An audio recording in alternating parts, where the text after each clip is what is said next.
Hello, everybody, and welcome to today's Savvy session. Today, we're going to be talking about Google Ads in 2023. It's January, so that's what we're supposed to be doing. But instead of this boring take on predictions, which in most cases never come true or are 3, 4, 5 years out in the future, then we're going to be talking about what we in Savvy specifically will start doing, or will stop doing, or will continue to do. I'm going to say it already right now. We have mostly start and continue. There's fairly few things that we're going to stop doing. But there's obviously some built-in things in terms of how to work with SCAG, how to work with broad match and stuff like that we'll stop doing or thinking about. But yeah, for more details, so for those of you who are new to these sessions, so my name is Andrew Olk. I am the founder of Savvy Revenue. We run roughly around 40 active advertisers at any given point in time across Europe and the US. We are 75% focused on Europe, which with about 50% of our portfolio purely in Scandinavia. The rest is in the rest of the European Union. I was going to say European Union, Europe, because the UK is obviously not in the European Union anymore. But all we do is really e-commerce. We specialize in shopping ads. We do search as well, obviously. We do YouTube as well. We do feed management as well. But all we do is e-commerce. So there's not all the advice that we give here today is really focused on the e-commerce space. So the agenda for today is how to work with Performance Max, how to go to beyond revenue tracking, defense mode due to the economy. We're going to be talking about how to understand the ecosystem. And we're going to talk about how to start managing your account again, because yeah, many have put it in their heads that they don't really have to. So that's something that we're going to recommend to a lot of people, and also do more of internally. We're going to start rebuilding search campaigns. That's mainly because most people ignored it last year. Then it's time to try broad match again. It's the one thing that Google Ads reps actually say that actually makes sense these days. And then we're going to be talking about like what to do when everyone is running smart bidding. How should you sig when everybody's sagging? And then finally, responsive search ads. Just please stop doing whatever you're doing today and do it the right way. And then at the end, we have a Q&A. I'm going to say it already right now, we are going to do a follow-up to the Q&A session in the coming weeks, just so that we get through all the questions, because there's some really, really good questions. And towards the end, we will get into how we're going to start using Chat GPT, OpenAI, whatever, how we're thinking about using it in Savvy. It is not a part of this agenda, but there are a lot of questions about how we would potentially use that. So to begin with, we're going to talk about how to work with Performance Max. And the reason why I say that we're going to continue working with Performance Max, it means this, like, how are we going to help Performance Max? And the opposite that some are doing, but that we're not, is this whole thing about just setting everything up on Performance Max and letting that run the show. I get the idea behind doing it, and I get the idea that that's one of the things that Facebook is doing really well these days, is just setting up a broad campaign. And trying to emulate that in Performance Max is just, it's not the same, at least not right now. So let's get into it. So we have two choices when it comes to Performance Max. We can go all in, which means that you build in assets. It means you put in text ads, you put in images, you put in videos, and you allow Performance Max to go everywhere, meaning that it can go on display, it can go on YouTube, it can go on search with text ads and take over keywords from your regular search campaigns, etc., or you can stick to shopping only. A lot of us on the professional side have been sticking to shopping only, just because if we have a really strong search setup, I don't see the need which means that we have a supporting mechanism in dynamic search ads already, which is dynamic search ads is what is built in, or better dynamic search ads, could I possibly say, for Performance Max. That's what's built in to Performance Max. So what we've done in many cases is just stick to shopping only. And again, around 30% of our spend is running to any form of Performance Max campaign. So we're still not fully into it. And I doubt that we're going to do it until we start seeing some proof of how Performance Max is actually doing better on search, display, and YouTube, that correlation between the three. But I'll get into that in a little bit. So those are the two choices you have. And then which route you should really take really depends on your competencies, your resources, and in the end, your business. As late as today, I saw an e-commerce owner with a fashion brand asking how much should they be expecting to pay a freelancer if they had a $5,000 a month budget. And then that goes straight into the resources phase. At 5,000, then most came in and said, well, a freelancer will be $1,000 to $2,000 a month. So let's say 1,500. If you take $1,500 out of a $5,000 monthly budget, that you should just like, that means you don't have resources to pay somebody to run Google Ads for you, which means you don't have the money to pay somebody good to run it for you. Plus, most agencies or freelancers that are worth their fee will not take on a $5,000 a month case. I'm being very black and white here, but that's how it is. So that's a case of resources. There's not enough resources, and that's where, okay, instead of them trying to learn it all and setting up standard shopping and all the issues that happen with that, just plop it all into Performance Max. A full Performance Max campaign makes perfect sense. However, if you're a big business, if you spend $30,000, at least $50,000 a month, then you could get more out of not going the route of going in all in with assets. So it really depends on your business. If you have the competencies, resources, and what your business looks like, depending what you're supposed to be doing. And again, I'm gonna reiterate here: if you don't know whether or not you have the competencies or the resources, you probably don't. If you know how to do this, you know how to do this. So the issue that I have with Performance Max and why I don't like not working with it or just giving it all is because it advocates this like throw shit on the wall and see what sticks approach. And it's something that I've seen a lot across a bunch of different accounts that come in that we audit for the potential analysis that we do before we take on a new brand or new store. It's this like just everybody just throws in a bunch of keywords and a bunch of products and shopping campaigns, put a ROAS target, and whatever performs gets to stay. There's no like nobody's working with the product. Nobody's working with segmentation. Nobody's working with the search campaigns anymore. Nobody's going through negative keywords. Nobody's working with the smart bidding and using data exclusion or seasonal bid adjustments. All the things that we've built into the way that we work with search and shopping and overall Google Ads. Nobody's doing that. Most people just take this approach, take all the products, all the keywords, throw them into their account, and then search or smart bidding will decide where you're bidding and everything. And that's all good until you need to grow. Because then that keyword, like let's say you're selling running shoes, and let's say you've been bid down on the search term running shoes, you want to know that, because if that keyword is not performing well for you, you need better landing pages, you need better copy, you need maybe to reevaluate how you're analyzing that keyword. Should that hit 500% ROAS like you expect from the rest, etc., etc. Working with the segments, working with the account, working with the ad copy and all these things and then seeing what doesn't work and making it work is one of the core parts of in the framework at Savvy that we try to distill in every single advertiser we take in. And it's my opinion that Performance Max goes against that. Like it advocates the exact opposite of what I believe is proper account management today. So the other thing with Performance Max, which is why we're not going fully into it yet, is that it's not rolled out yet. It's not rolled out fully yet. So the way that it started right now is that it's very, very heavy on shopping. It's supposed to show performance on par with smart shopping, and it does. By all means, like this whole drama that was with switching from smart shopping to Performance Max, it wasn't really a drama for most advertisers.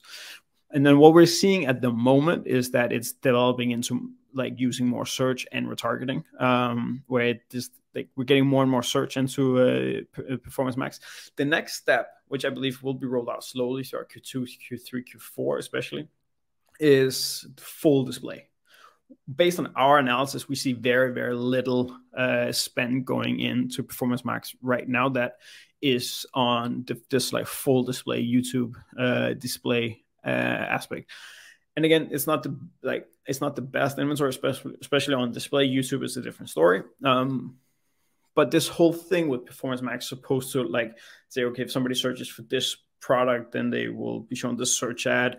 Then they'll be shown these ads in the display ecosystem, and it's like a full circle of being shown. That doesn't work yet, and it's something I'm very, very like I'm very positive if they make it work. Then it's a great thing, and then Performance Max will be it will become one of those things you have to run to get the best possible performance out of your account. but I still haven't seen it. I still haven't seen the Google algorithm from an advertising perspective be as good as, for instance, Facebook, where you just, again, is all about creative testing. It is not yet there. And that's why we're still pending a little bit. Again, we'll continue to test it and everything. But I just wanted to note this, like Performance Max as Performance Max as it's supposed to be in Google's eyes, and what they're pitching is not rolled out yet fully. They won't tell you this, but I'm saying this. So the next one is going beyond revenue tracking. It's one of the big ones that we've seen throughout last year, and like just we've tested a little bit. So something we really want to start doing more of. So revenue tracking for like all in Savvy, it's basically what 99% is of what we do, and also what external advertisers are doing. I believe a lot in this thing with giving more data to the system. And that means finding additional data points for smart bidding can be the way to give both Performance Max, but also smart bidding in general, more data to work with. So data volume is absolutely everything. You should already now, and I saw some questions about this, you should already now have as much data in every single engine or marketing channel you're working with in there. Server-side tracking, enhanced conversions, etc. No Google Analytics imports, no any of those things. It's not an attribution question anymore. This is about giving as much data to the engine as possible. Now we can then move into saying, okay, that data needs to equal our goals. And that's where like some of this with like if you have a lot of top funnel spend in Facebook, for instance, or Meta these days, then that's gonna look differently than your Google Ads account, and your Google Ads account will be a lot of the demand capture will be lower funnel, and applying that to your Google Ads and what kind of campaigns you're running is going to be key. So focusing only on transactions means simply that you get less data, and it depending on what kind of product you're selling. And again, if it's a phone case, all this I'm telling you right now doesn't matter. But if you're selling a higher AOV product, then you will undervalue initial touch points that come in the funnel. So if somebody's searching for, again, if we go back to running shoes, somebody's searching for running shoes, and that has a low proven last click, quote unquote, value to the algorithm, then it will bid down for it. And if we can find some other measurements to say, hey, this was actually a valuable click on a top funnel keyword that put our brand in front of the consumer, then that's something that we need to take into account, and something we need to use. And that's where, like, again, if you only focus on transactions, then the algorithms will become less efficient. And this is one of the things we don't do enough of in Savvy. It's one of the things we're testing right now. How should our framework be to actually work with this? Because I believe in this a lot. And that's where if everybody's using smart bidding, everybody's using smart bidding, just tracking revenue and transactions. If I want to get ahead of everybody else, this is what I'm supposed to be doing. This is what will take me to the next level. This is what me will give an edge over all the other advertisers out there if I give the best possible data to my algorithm. So the actions that, again, you're supposed to do, this has also been in previous webinars. I used the bad word. I used the bad word there. This is not a webinar. This is a Savvy session. So the actions that I recommend is start tracking micro conversions. Figure out what equals a qualified visit. Is it an add to cart? Is it somebody search for a product, browse, use the chat function? I don't care. Like, just find it, assign it a value so you can use it for smart bidding in shopping as well, and then find some ways and tweak it. I have it in a previous session, so I'm not going to go that much into details with this. So it all comes back to also this whole thing with multiple channels. Like, nothing you see is the actual truth. So knowing, like, giving more data and giving different data than your typical just transactions doesn't really mean anything. It just means you give the system more data. And then you get in this mindset of looking at your bottom line, your P&L, your marketing efficiency ratio, your blended ROAS. That's where you find out whether you did good or not by looking at the ROAS in your account. And again, that's everything we're talking about here when it comes to micro conversions and stuff like that. It needs to be back into this blended ROAS mentality. We did a webinar we did a Savvy session in December, which talked a lot about blended ROAS and how to actually use that. So I highly recommend looking through that if you're interested in it. I'm not going to go into detail here. You can always just pause and look at this again if you're curious. So, but really combining it where the magic is all happening. I believe that most of us are working based on basics right now. And some of our best advertisers are using revenue tracking plus blended ROAS. Very, very few of us are using revenue tracking / channel ROAS, micro conversions, and blended ROAS to figure out how are we doing and how to give the best data to each individual marketing channel. So next one I want to talk about is defense mode due to the economy. And this applies both to the US and Europe as well. Europe has been a little bit more hit by this. And if you're only in the US, you wouldn't know how much the Ukraine war has actually hit in terms of electricity prices and in terms of some supply chain, but it's not been as bad as during COVID. So defense mode really just means we need to start doubling down on some of the insights we had last year, and then reality has really set in. 2022 was a first for us in Savvy. We had a 5-year-old client, literally our second or third client in that first round of 5 clients that I took on board, went bankrupt. We had a 5-year-old client that also they'd been on and off, but they also went bankrupt. So we had 2 clients that went bankrupt. We've only had 1 other in 5 years. These were both, they were $20 million a year. They were both above 100 million kroner in revenue a year, went bankrupt. I spoke to both founders.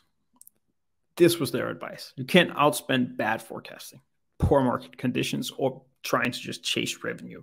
That's what they did. They had put up a team and a cost structure that was too big for the market. So they ended up just trying to say, listen, we have 40 people, 10 people, 20 people, 30 people, whatever. I don't remember the numbers, but they had too many, they had too much overhead. So they were saying, we need to get back to this $20 million a year, $15 million a year. They needed to get back to that. Otherwise, they didn't have a business. They were losing money. And by trying to outspend, it meant that their ROAS had to go down, so they made less money on each purchase, which hurt their margin. Some of them also had to discount a lot, which means that they had an even worse margin. So this is really the takeaway that we're taking over to all clients that want to hear, all the clients that ask. You can't outspend bad forecasting. So this right now is wartime. And I'm not talking about Ukraine, I'm talking about accounts. So I love the book, what is it called? The Hard Truth About Hard Things, where he talks about peacetime CEOs, like peace, and wartime CEOs. And I've taken that concept over to Google Ads accounts and marketing in general, where we talk about wartime versus peacetime. This is wartime. You react to poor performance. You remove all waste in accounts. You maximize your potential. You revise your setups, because what got you to this point right now is like during a very, very healthy time and then some wobbling last year in e-commerce is not going to take you to the next level. You have to revise your setups. You can't do the same. You can't, most likely you can't do the same agency. You can't do the same in-house team. You can't do all this. You need to add more to what you're doing in terms of making sure you're doing the right thing. Review what you're doing. Revise the setups. If your agency has no other ideas to what it's supposed to be doing or can't do any negatives, then I'm not sure they're the right ones for you. You can't have any CRO leaks. I'm still baffled by the fact that there's not a marketing line item in every single P&L that says conversion rate optimization. There's supposed to be. You're supposed to invest 5% of your minimum, 5% of your marketing spend in CRO. Everything else is just stupid in my opinion. And just know you can't spend your weight out and revise your cash conversion cycle. That's a little bit less of a marketing play, but it's more focused on saying, okay, you need to make sure that your expenses are as much as you can paid after you get money in. Then understanding the ecosystem is a little bit simpler. We're not going to go that much into detail, but it's a play on the on this thing with the defense mode. It's about understanding what is your market capitalization today. If you were selling home gym stuff, home gym accessories and stuff like that, just note that's not as big of a deal today as it was 3 years ago or 2 years ago. You need to look at your overhead costs. What is your fixed cost? What does this compare with to 2020? These are things you have to understand. I'm pretty sure that was it. Yeah.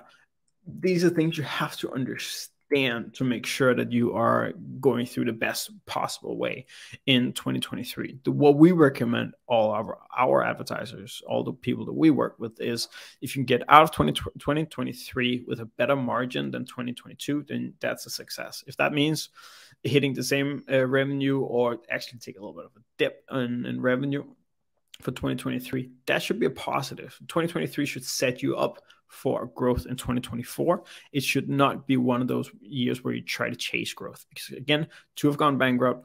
We have not seen a single advertiser, at least with us from a Google Ads perspective, that were successfully chasing revenue in 2022 and came out on top and said that was an excellent decision because we could chase market share when our competitors were going away and stuff like that. All of this with 20-something-year-olds saying that the worst time to spend to lower your marketing is in a downtime is like, it is fucking only 20-year-olds who are saying that today. Like, it's not true. It just isn't. If your market capitalization, if the total market size is not bigger than, like, if that's gotten smaller, then you can't just outspend it. You can't outspend that. Your ROAS will get lowered. That's not how it works. And that's what we've seen a lot in e-commerce over the last 12 to 18 months, is the markets are just getting smaller as retailers pick back up. So don't try to chase a revenue target that you can't actually hit. So going back to some more Google Ads specific things, and start managing your account again is one of the things that we're super excited about in Savvy. So the golden days of e-commerce PPC is over. We need to work for growth again. And it's something that we've, of course, obviously been heavy on for a while, but it's something that I see a lot in in-house teams. They don't do it these days, partially because they just get inundated with so many other stupid tasks, but also just like gotten used to certain things working. So in 2022, we saw several like horror shows when it came to like accounts, and you can't afford to do these in like 2023 and moving forward. So we had an advertiser that came in the beginning of the year. They had double tracking, which meant they were importing both Google Ads and they had Google Ads conversion tracking, and they had Google Analytics tracking, which meant they were essentially doubling the ROAS that they saw in the account. And they said, hey, we can do a 400% ROAS. We're super happy. Yeah, that was not true. They were actually running at half of the ROAS that they were hitting for months and then spending hundreds of thousands of dollars every month. That effed up their year. Great success. Some people saw amazing success with smart shopping and really thought that they were doing the best thing in the world, and they were the best in the world. They like, what do you need agencies for? What do you need specialists for? What do you need anybody who knows anything about PPC for? You can just do this. Over the last 12 months, they just immediately saw that it wasn't as easy. And that's really where smart shopping or Performance Max just started decreasing, because they had a ROAS target that they had told it to hit, but they can only do that by reducing bids. And by reducing bids, it means they got less exposure, which meant less revenue. In a market that goes down, it means. So yeah, they weren't as good as they were saying that they were. And that's where, again, we go back to this, like, the golden days are over. Now we actually have to work for the growth. That means some competencies. It means some specialists in there to actually do the work. The last case I wanted to explain was just, we saw a very large store, around 500,000 products or SKUs. They outright excluded any SKU that wasn't profitable over any 7-day period. So if in the last 7 days, product wasn't, or SKU wasn't profitable, then they excluded it from the campaigns. That's just insane. It made sense. They're still growing healthy and everything, but it meant that they had a huge amount of products that they needed to reactivate, and they didn't know how to do that. And that's when it came to us, and Q4 was the best growth they've ever had. So there's ways to do this, and some of these things were fine, some of these things weren't, but these things you can't afford in 2023. There is no golden e-commerce days right now, so you have to actually get every inch of your account performing to get it to the next level. So these are the things that I highly recommend when I say get back in and work with the account. Is create a dashboard. We use Databox. Yeah, that's what it's called. You can use Looker, which is Data Studio, or anything else really. Just create a dashboard where you get your KPIs, the most important data in there, where you then revise those targets revise the targets that you have versus the actual performance daily and weekly. Get into the account at least weekly. So there's nothing nothing can be better than just putting some time in your calendar and then saying, okay, on Thursdays from 10 to 4, I work in my account. It's like a meeting. It's set aside. It's all you do. Highly recommend that. And I highly recommend doing 1 day a week, at least if you're in-house, versus a couple hours a day, because a couple hours a day means that you don't get into the weeds of everything. You don't go through the details. Any task you try to do, you always look at, I only have 2 hours today. You take 30 minutes analyzing, an hour and a half left to actually do stuff. So you're never going to do the big stuff. Dive into the campaigns. Just reviewing overall numbers can be a disaster. So if your overall ROAS is 300%, that's where your target is, make sure you dig in, because shopping might be performing at 400% ROAS and shopping and search doing 200%. And then Google is just trying to average it out. You might have a different opinion. You might want to average it out differently. You might have mistaken and created a report that takes in branded search. And all of a sudden your ROAS is actually not that good because it takes in the branded, which again should be separate from everything else you're doing. So dig into the numbers, and all this can go link down to further details. You might have a branded search term that ended up in some broad match keyword that you are trying, which you should. You might see devices perform completely different, stuff like that. Dive into the numbers, dive into the account, dive into the campaigns, go deep. I always recommend having routine optimizations. One of the next Savvy sessions is actually going to be how do you schedule in routine optimizations and what should you do here in 2023 rather than doing it over the last couple of years, because we have revised our list. And then quality planning. I'm huge on this whole aspect of deciding on like three. I write 3, and Savvy is 3 to 7, but 3 projects that are meant to be like bigger optimizations that you can do in that quarter. And you say, so you get into this mindset of kind of auditing your own account quarterly. If you're in-house, you can get an agency to do it. If you're in-house, you can offer to audit other in-house teams' accounts, and they'll audit yours, and you guys can flip recommendations in over. Do that. It's such a big thing you can do to try to get other ideas on how to do things. But this whole thing was saying, okay, we want to do these 3 big optimizations or projects. These are the things we want to do over the next quarter, so you can plan it out. That way it doesn't become this like weekly thing where I never have time. I have to rebuild my search campaign. I have a month or month and a half to do that. That is doable. And then next one on the list is rebuilding your search campaigns. So search is for me is underutilized in most accounts, and there's also Savvy accounts where are underutilized based on last year. And I believe that most of it is due to us being behind on search best practices. I think that there are certain things in search today that doesn't work out as well, and that's something that we're going to go in deep here in Q1 to try to test some different theories that we have. I'll add some of them today, but some of the theories that we're going to be building on is going to be talked about today, and some I'll share in a future Savvy session.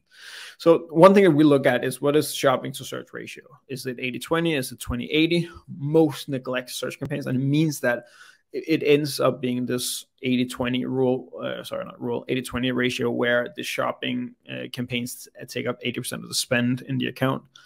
And that's really where the 20% then goes into search, and then 10% of half of that can be dynamic search ads.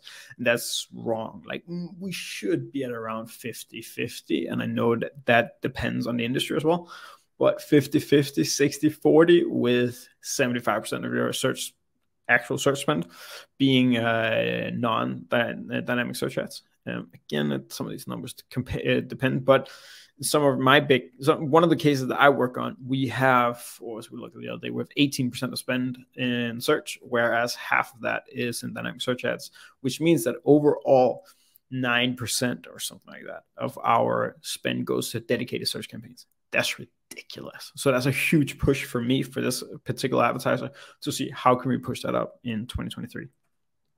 So 2020, and I understand, like, when I say the search is underutilized, I know why. like 2022 was a performance max campaign. Nobody wanted to rock the boat. Nobody wanted to rebuild search campaigns. Nobody wanted to throw in broad match. Nobody wanted to do all these things when they were looking at what is at least 50% of the spend and revenue in an account went into shopping, which was under attack with Performance Max being taking over smart shopping the smart shopping that was under attack in the middle of the year. So there was simply just not enough time, or even like, what if you rebuilt search and then you actually ended up not doing the right thing? So that's something that I believe that we need to do a lot more of this year, is try to think, how do we rethink search? Last year's Performance Max, that has stabilized for most people. So rethinking search is the area that I believe we should be working on this year. So, and again, we go back to some of these things. We've talked about dynamic search ads, but is everything covered? Like comparing the website, or even just looking through shopping campaigns with the keywords and product types, categories, brands, and compare that to search and say, okay, do we actually have do we have everything covered? Like most don't, is my opinion. Most have also overly complicated their campaigns as what best practices are today. Some are still splitting by device, some are still splitting by region or match type or margin or budget, and all that needs to stop immediately. It all needs to group together. And that also, like, SKAGs is something that, like, single keyword ad groups, where you put one keyword. And again, in Savvy, our version of SKAG is that we add multiple variations. So again, if we end up adding both single and plural, it goes in the same ad group. We add the same match types and same ad groups and stuff like that. So it's not the traditional SKAG, it's Savvy SKAG. But we are highly reconsidering that these days. We need more data to be aggregated on less ads, with responsive search ads being so data-driven. Expanded text ads weren't. You could use multi-ad group ad testing and stuff like that, but you can't do that with responsive search ads. So that's an issue, which makes us, again, going back to, should we reevaluate what a best practice is when it comes to SKAGs and search campaign structure? Because the lack of multi-ad group ad testing is a huge problem. And I'll go into details for that later, but these are the action items I highly recommend with adding more data and aggregating more things when it comes to search. Simplifying search is necessary. Again, group keywords together, aggregate the data on fewer responsive search ads, which means that responsive search ads, they will get more data to define winning assets. The more assets, like, again, headlines, the more headlines you put into an ad with less data, the more Google is going to revert to using CTR as what is the highest performing asset. And that's a problem for you, because the highest CTR, again, it's been proven for many years, and it's been proven for many years that high CTR doesn't mean you have a high conversion rate. So that can hurt your ROAS. And smart bidding is not building that into, like, which assets to choose if you don't have enough data. So this is where, and I know I differ on my opinion than a lot of others in the industry, but it's my opinion that an ad is just as responsible for converting a user or attracting the right consumer to your website as the landing page and the overall website is converting it. There is this, like, theory or mindset that your ad is only supposed to get clicks to your website, and then the website is supposed to convert them. I disagree, and I disagree quite aggressively. I don't think that's correct. I think you can do some thought experiments where you just go, like, if I write free TV or TV at 80% off, I'll get a lot of clicks, but I won't get a lot of conversions, because what I'm writing in the ad is not true. And there's a balance. That's an aggressive example, but there are examples like this where it's just off a little bit and it just doesn't convert as well, and that's a problem. So the way that we like to look at it when we think about, like, this whole thing with grouping similar keywords and overall rebuilding search is that, so this was an account an example of an account I've been running. We set up some search campaigns, and normally when we look at this, and these ad groups are, so back pain, chronic pain, heavy people, obese. Heavy was the polite way to say it. Hip and pelvic pain, joint pain, and pain general. If we take the back pain, then we had keywords like mattress for back pain, mattress for lower back pain, best mattress for back pain, etc., for back and back pain. In my old days, Skag Andrew would have created an ad group per keyword, per mattress for back pain, mattress for lower back pain, best mattress for back. I would have put those three and several of those in their own individual ad groups, because that meant that I could make sure that the keyword was exactly the same. But one of the things I've learned, so we don't have space for it anyways, like the spinal pain, orthopedic, etc. I don't have space for it anyway, so it doesn't really matter. We've also noticed that performance isn't better just by adding the keyword. There's some of the numbers we're seeing are actually that it still matters quite a bit, but not just. So the more SKUs you have, it can still be valuable to create SKAGs. But the issue with responsive search ads is that you don't get enough data in on individual ad groups or ads. And that's what happens here. So mattress for back pain, and I believe best mattress for back pain they have plenty of searches. They're great. So those can easily still run in their own ad groups. But the problem starts being mattress for spinal pain, orthopedic mattress for back pain, etc., etc. That starts being an issue when it comes to getting enough data. And that's where we'll start showing the high CTR ad assets or headlines instead of using the highest converting ones as well. So that's where it starts being an issue. And that's where grouping them together means that, hey, we can actually write an ad for all these keywords that match them 95%, 90%. And then we aggregate the data into fewer responsive search ads, which means that it will have a better chance of figuring out what are my best performing, what are the best performing assets that it needs to show first. So yeah, one of the other things that we've looked a lot on is broad match, but we'll talk about that in a little bit. Smart bidding is mandatory. So for broad match, this is the one thing that I thought there was a funny question we're going to talk about later. What is like some of the valuable insights that Google Apps actually gave us? But this is one of the things that the Google Apps peddling at the moment actually makes sense. And again, it goes back to this whole thing about getting more data in for responsive search ads. It's something that this whole thing with trying broad match, something will start again. We did some tests in the end of 21, and I wasn't happy with what I was seeing. I was seeing way too much overlap with the search terms that we're seeing in dynamic search ads, which meant that in our setup, I didn't feel like it was needed. But I've kind of changed my mind on this. I see these dynamic search ads taking on a ton of our percentage search spend these days, and it's with us using feed-based search. It is with us using manual. It's us using quite a lot of resource on building and managing out search, and that's where I believe that for some search terms, like more of the core search terms, then DSA actually is a broad match with responsive search ads is a better choice, because we can write better ads. Again, the ads that are being that come out of dynamic search ads is the SEO titles, it's the page titles. So you can't rewrite that. So the key here is that you can write better ads using and cover the same search terms using broad match. I still love dynamic search ads for long tail. I really like it because it's, again, that's where the product page title works perfectly. So it's let's say it's Lancome something model 300 milliliter, and somebody searches for that, and it shows that in the product and in the ad, and it links to it. That's perfect. It's such a huge pain in the ass to build that and manage from a search perspective. So that's why DSA is perfect. But if it's just Lancome skincare, the ads that we can create with responsive search ads and cover it with broad match is much, much better.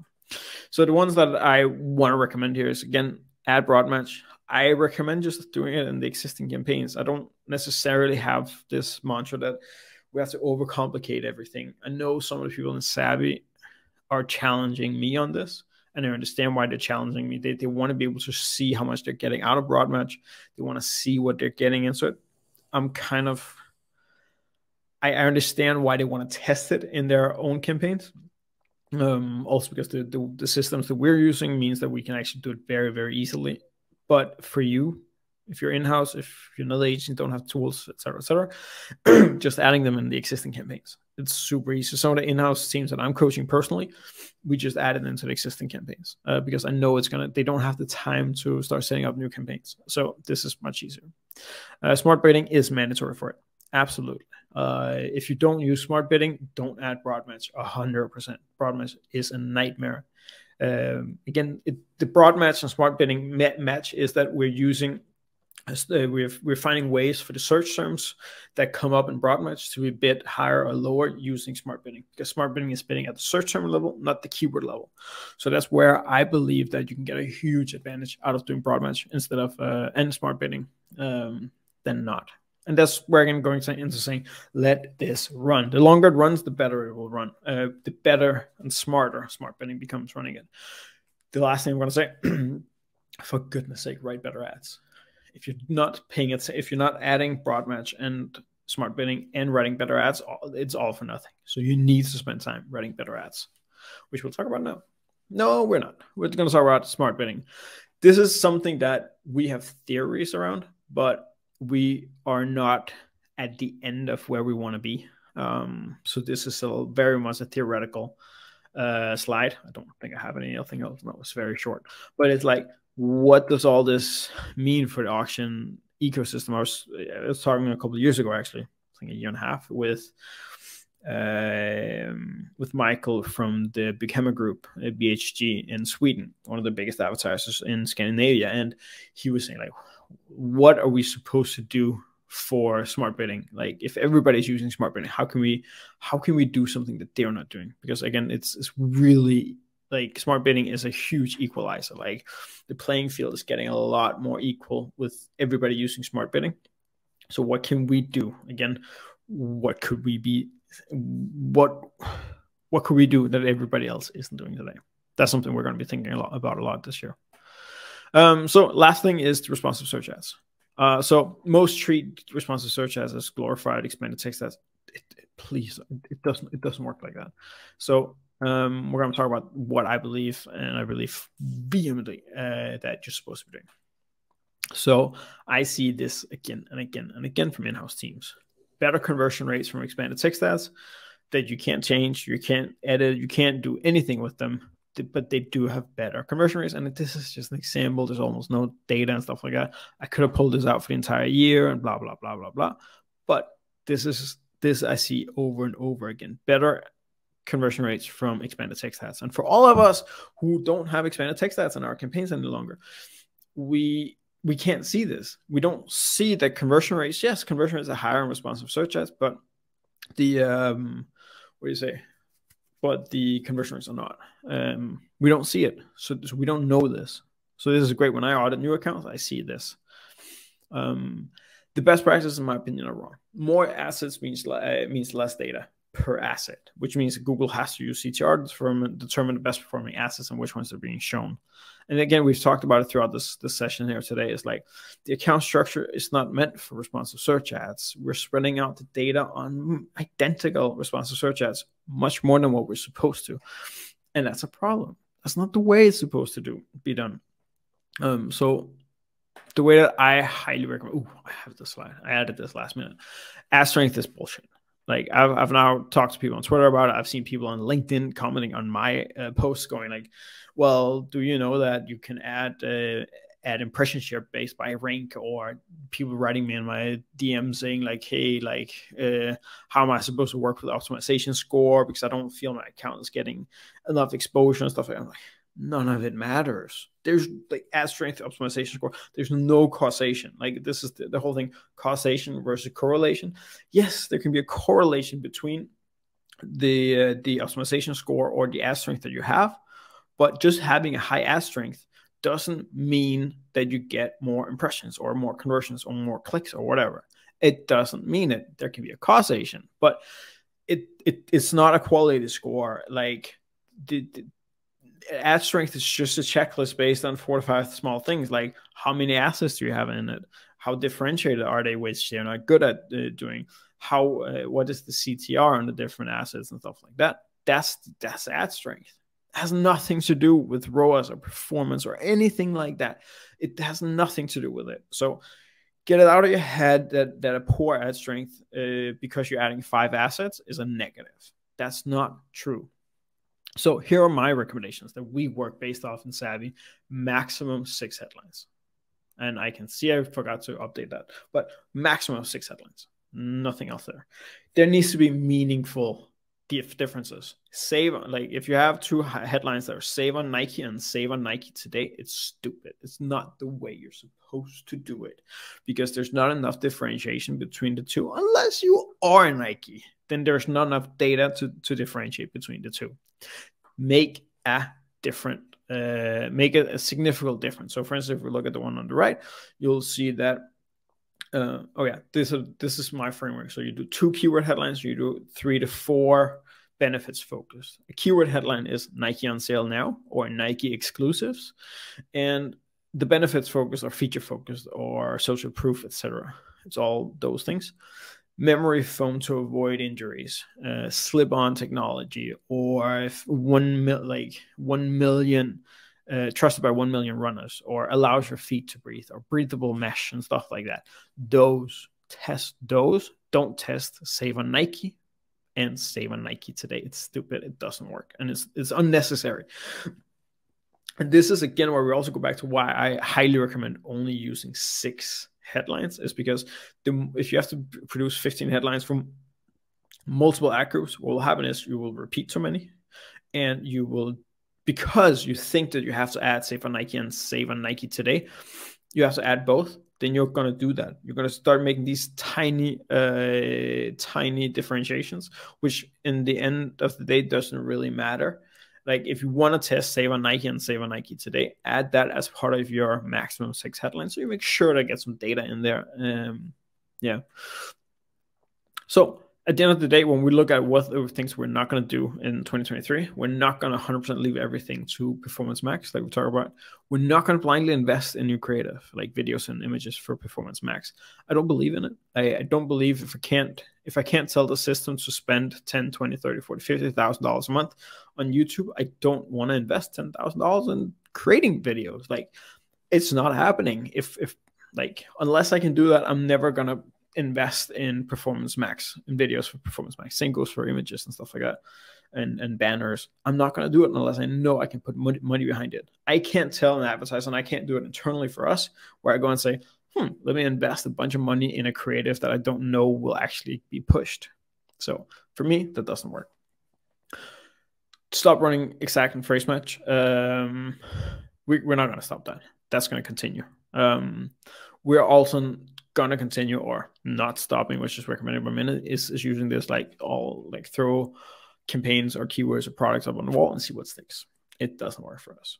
So this is something I've talked about a lot over 2022, and I'll continue to talk about it in 2023. As a Google Ads marketer, you need to move beyond just pushing buttons.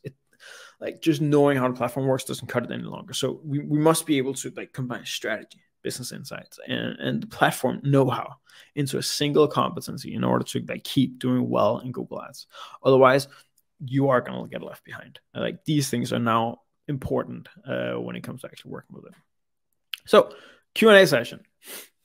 So we have 12 questions, and we're going to do another session where we do more of the Q&A stuff. But some of the things that came in were, and please keep writing questions in the comment section and follow-up questions to all these. We will take them. We'll take a follow-up session where we're going to go through Q&A. And please also, one of the questions that I have for you is, if there is an appetite to do monthly Q&A sessions where we simply just go through questions and call open office hours and stuff like that, where questions are submitted in advance and we go through them. We can even pull people in to talk about it. Please let me know if that's something you would be interested in, because it's something that we're very interested in. So if people want to do this, we would be happy to do it. So question number 1, do I find that Google's contracted account specialists provide valuable / actionable insights? No, I do not.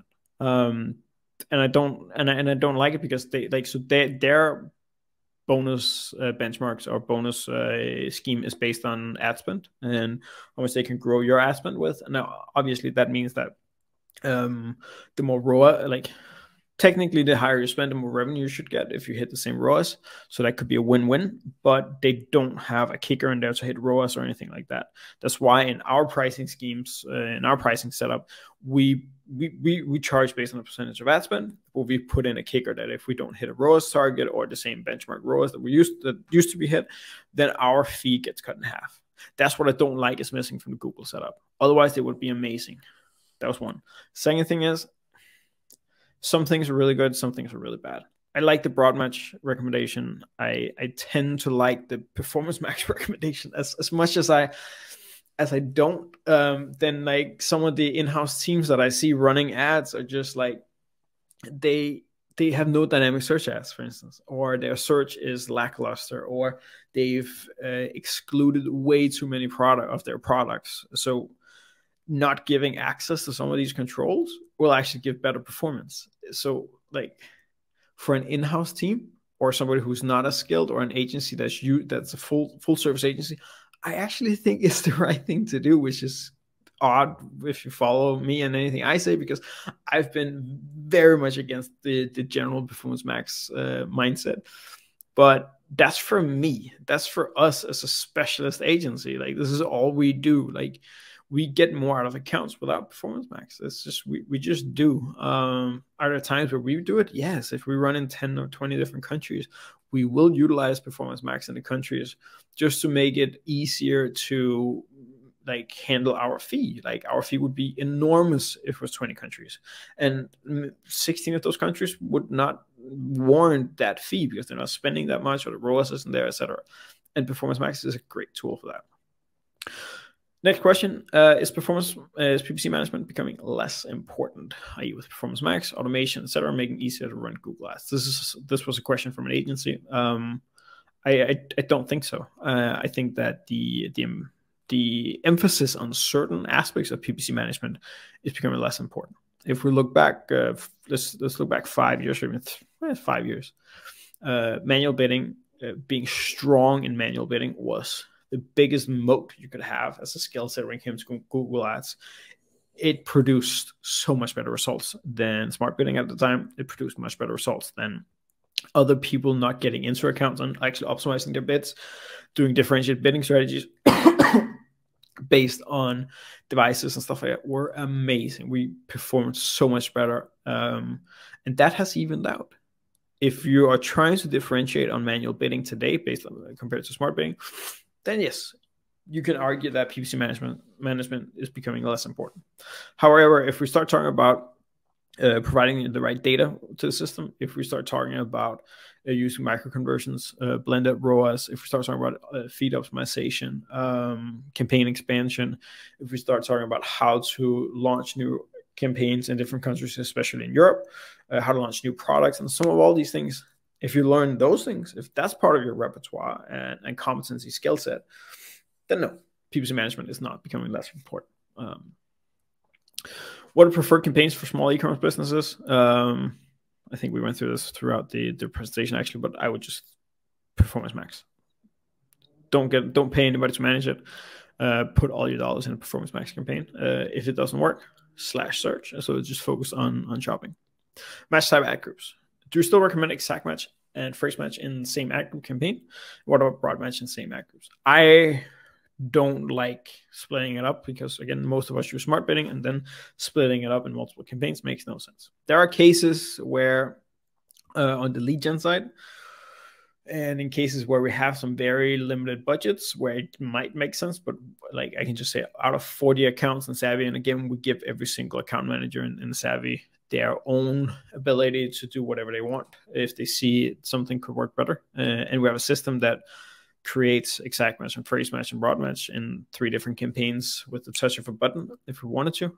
Nobody does it. So I still recommend adding everything to the same ad group, and I would even double down on that and add more to the same ad groups today to get more data in on the individual responsive search ads. So what route are you going regarding tracking? Thoughts on GA4, server side versus client side? It's something I've talked about before. I'm I'm not as negative on GA4, but I think that's mainly because I don't like Google Analytics as a whole. The whole attribution game in Google Analytics is wrong in my opinion. It's all a last click lottery, and I know there's different attribution that comes in now with GA4 and stuff like that. But even like on the accounts where we've had this historically, we don't use it because it's not. This whole thing with thinking that there's one platform that has all the answers when it comes to attribution, it's just not true. So next question is, what route are you going regarding tracking? So, and the whole question is about like GA4 and server-side versus client-side tracking. So as a whole, you need server-side tracking. You need as much tracking in there as you can. You need enhanced conversions. Give it as much data as you humanly possibly can. Don't use Google Analytics import. Use Google Ads conversion tracking again to get as much data in there as possible. My thoughts overall on GA4, I don't really care. We don't like we used to be very heavily on it, and there are certain things that I will miss in terms of like the old Google Analytics interface, but I do think that it will be fine. Like it'll be fine, and maybe it's okay to be shook up a little bit. I do think the interface is lacking a little bit. As much personally, but again, this can just be us not being in the game for like, it can be us being in the game for 12 years. We don't know, like we're so used to finding things in Google Analytics that they're going in and trying to find it in GA4. We just don't know how to do that yet. So I think I never like this being so negative on new things from Google, etc. Most of the things become a non-issue. So I think it's most of the people complaining are just really focused on being negative about new things because they have to relearn something or they don't really know where do I find this. So I'm more generally optimistic around it, but also we use it less. So how much automation do you do when it's a B2B e-commerce? So that's actually, I actually wanted to turn that question around and saying, what do we do when it's a low volume e-commerce? So if it could be B2B, we don't do any actually.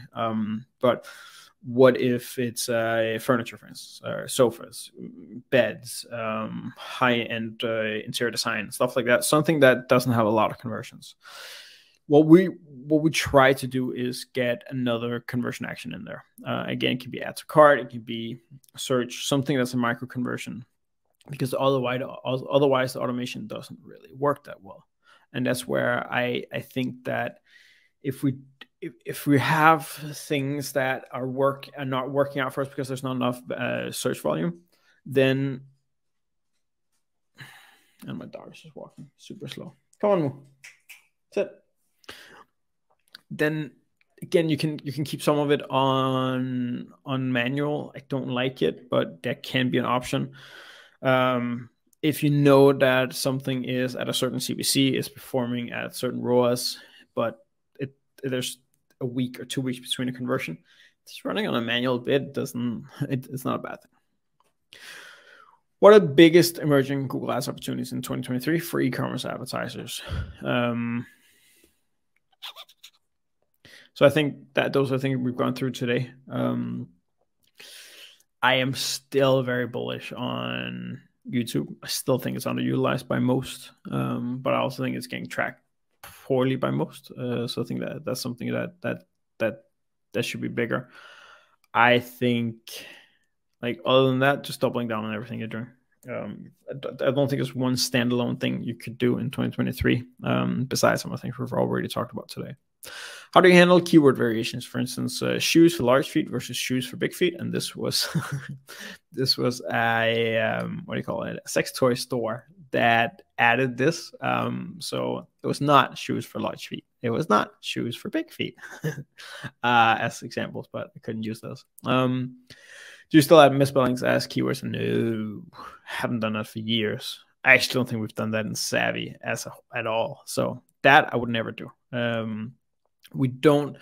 I will only add keyword variations if there's enough, and enough varies. So if I have an account that has 100,000 clicks a month, and a campaign having, let's say, 5,000 clicks a month, an ad group again going down have 1,000 clicks a month, maybe my threshold for adding a keyword variation is 50 clicks a month or 100 clicks a month. I don't like, I need a lot in order to do it, because these days I'm like, Google smart bidding is already bidding based on the search term level, so that's not a biggie. And I'm not going to write a new ad for it unless I'm creating a new ad group for it. So there's like there's no advantage for me doing it. The only case that I want to see a keyword in an ad group is if I want to start controlling the impression share, if I want to start measuring that, if I want to start saying, hey, we have, again, if we see shoes for large feet or shoes for big feet, and we see that we have a 90% impression share for shoes for large feet, and we have a 10% one for big feet, then that's where I want to say, hey, I want to see that in my interface. I want to track that. Maybe I want to do something to work with that individually. How does ChatGPT and OpenAI change the way that Google Ads is done? So in our opinion, none. Like, it doesn't change anything in terms of the way Google Ads is done overall. I do think there's some advantages when it comes to writing ads. Keyword research is not a thing, so that doesn't matter. But ad writing is one of those things where, especially if you have a lot of SKUs, that's something where I think you can get away with a lot and better ads in OpenAI than what most Google Ads people are actually writing. That's maybe the biggest one. Like, rewrite these 10, 20, 30 ads or headlines for Google Ads with maximum of 30 characters in each is something that can be used, because I'm going to be very brutally honest. 90% of the PPC managers I see out there are really bad at writing ads. It's awkward how bad most of us are. So that's something that can help a lot. What do you think about privacy and tracking issues that will come in the following years? I think that Facebook might be the best predictor of this. I think conversion modeling is going to be key. Google needs to, like, saw Facebook taking a huge dip after iOS 15, and they've slowly crawled out of the hole, and they're pretty much back now with modeled conversions, like that conversion modeling. Like, they're not seeing conversions, like they're not showing you real conversions, they're showing modeled conversions, but again, it's backed up by most people using blended ROAS, and it seems to be working. So I think that that's the way that has to be gone. What are the best practices for standard shopping in 2023? Does a tier low, medium, high setup still produce results? Yes. For goodness sake, yes. It's again, like, it's maybe 60 or 70% of our spend still going to these tiered setups. It's not using campaign, what do you say? It's not using like keyword based tiers and stuff like that. It's more like saying, okay, these are the best sellers we have, or these products we want to push more, or these are new products for an account and stuff like that. We don't want to just plop it in with everything else. There's so many ways to skin a cat, delivery time and stuff like that.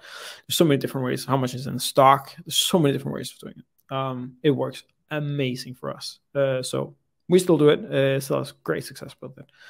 And have seen no uplifts in just going to Performance Max compared to most of our tier-based standard shopping setups.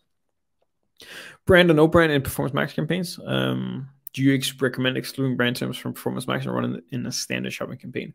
So there's two aspects to this. One is keeping the brand in a Performance Max campaign, because it allows Google to better understand what audiences and that actually convert on the brand.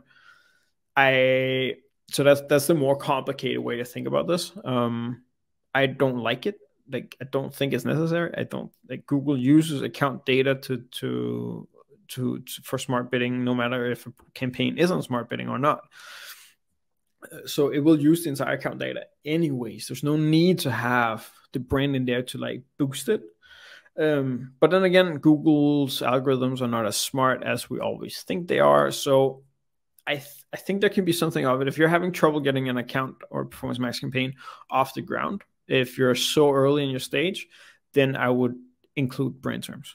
But I would also need to know how much brand traffic I have. If I don't know, so let's say you've done meta ads on Instagram, Facebook, etc. for years, and you have a big brand, and then you start Performance Max for the first time, you don't know how much goes into your branded terms. And that's something that, so we had an advertiser from the US actually come in, and their Performance Max campaigns were doing amazing. like amazing, like 10x ROAS, and they just have a target of 2. And we come in, we did an analysis, and we actually saw that most of the revenue there was from search, and they were only running on branded search, so they were not getting anything out. Like they weren't getting anything new. It was just taken away from the branded search campaign that they already had. And so I turned it off and created new shopping campaigns that were now doing 1.5x in ROAS. Still, that was a little bit low, but non-branded, it was actually fine. They had a growth hacker, growth marketing manager that went in and one day just turned on the Performance Max campaigns again because he had spoken to the CMO and said, "Hey, these run much better," even though I had explained how it was working. And he just turned them on again, and that's where I went back like step by step and explained why it was that the old Performance Max campaigns actually were doing better than our standard shopping campaigns. Was because there's so, and you could see a correlation. The second we started Performance Max, our branded search just went like boom, boom, boom, and it all went into Performance Max. So that's dangerous. Thinking that you're spending money on non-branded campaigns in Performance Max and thinking that you're getting new customers and new revenue out of it is very dangerous. Also because you might be overpaying. In this case, we lowered the CPCs from around $6 to $3 for it's an insane market, but from 6 to 3, which again, so we doubled the ROAS on branded terms. That's something that Google doesn't do.